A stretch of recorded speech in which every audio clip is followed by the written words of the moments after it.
Hej. I dag er det tirsdag den 7. januar. Og jeg har bare brug for at lave den der video for mig af.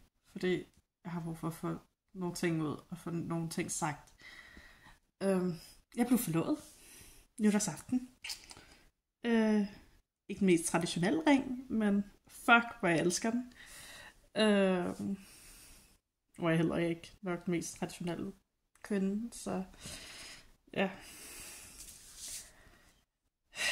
Og det meste af min familie er skuffet på mig over det. Enten er de skuffet, eller også er de i chok. Så er der nogen, der er sådan mere vrede på mig over det. Og jeg havde sgu bare brug for at sidde og snakke om det. Jeg sidder her i min yndlingsskolestol med en god kop te. Så. Men ja, jeg blev forlovet nytårsaften til min dejlige kæreste, nu forlovet Joe. Og det var et frieri af den slags, jeg altid drømte om som lille. Eller okay, som lille drømte jeg ikke om frieri eller bryllupper. Men de sidste stykke tid, hvor jeg begyndte at tænke over, hvad ville jeg gerne på det område, det var præcis det, jeg gerne ville have. Det fik jeg. Ja. Vi fortalte det til min familie, den første. For at sige det pænt, størstedelen af dem virker skuffet og vrede på mig.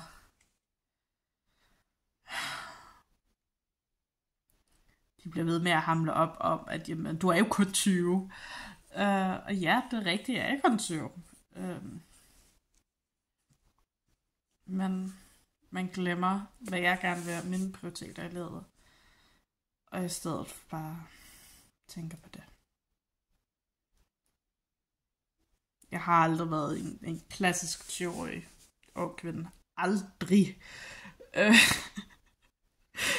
Jeg blev voksen ret ungt. Jeg flyttede hjemmefra tidligt. Jeg stoppede med at være den festglade unge kvinde tidligt. Jeg blev meget voksen meget hurtigt. Og meget hurtigt ønskede jeg mig voksne ting. Meget hurtigt begyndte jeg at drømme om hus og bryllup og børn og ægtemand eller kone for den sags skyld. Som 18-årig havde jeg en kæmpe krise. Fordi de ting, jeg ønskede mig nu og ønskede at gøre med mit liv nu, ikke var acceptabelt for min alder. Tro mig, og den krise fortsatte. Til jeg var omkring, kort tid efter at fyldt 20. Der blev jeg kæreste med Joe. Og begyndte at leve mit liv på den måde, jeg ønskede. Han støttede mig, gør det stadig, støttede mig i at leve mit liv for mig. Og gøre de ting, jeg gerne vil. Uanset hvor gammel man er, eller hvor i livet man er, eller noget som helst. Så ja. Og nu er vi forlovet. Og jeg er så lykkelig over det. Det er så vildt. Jeg er så glad. Men jeg er sgu ret ked af hele familiens reaktion. Jeg har aldrig rigtig følt mig støttet, specielt af størstedelen af dem. Så jeg havde ikke forventet andet. Men det gør stadig fucking ondt. Man skulle tro, at det havde betydet mere for dem, og de var blevet mere glade for hele den her udsigt. Men nej, åbenbart ikke. Jeg snakkede med min mor forleden.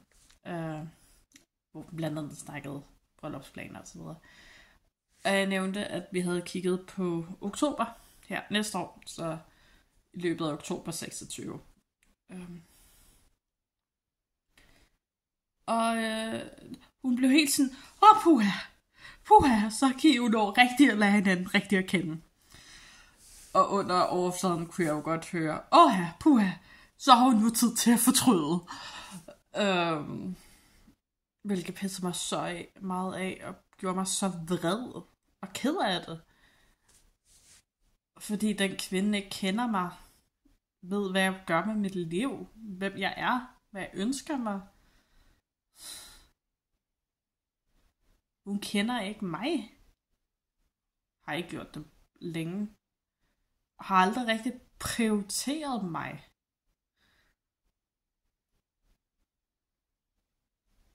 Jeg ved, at hvis min mor kunne bedre, vidste bedre, gjorde hun bedre. Jeg ved, at hun ser ting fra et andet perspektiv.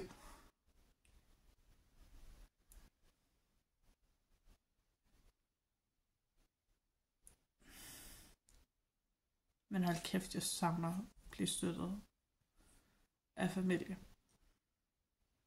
For det her er fucking hårdt. Jeg vil bare gerne have lov til at være glad over forlovelsen. Jeg burde være i min fulde ret til bare at være lykkelig og glad for det. For det er fucking sygt, og det er stort. Men ja, det får jeg ikke lov til. Nu må vi se. Jeg er lykkelig over det her. Min forlovede er lykkelig. Og mange af de folk, der står aller tættest, og som godt ved, det her er noget, vi har snakket meget om frem og tilbage, det er længere stykke tid, blev jo heller ikke overrasket. De blev bare glade. Men ja. Nu må vi se. Jeg er i hvert fald forlovet. Jeg er lykkelig for det. Har et bryllup, jeg skal i gang med at planlægge. What the fuck? Jeg har tænkt mig at dokumentere det herover. Det kan godt være, at der er ikke nogen derude, der har lyst til at se mere, eller komme til at se mere. Det er altså okay. Jeg tror mest den her dagbogssituation for mig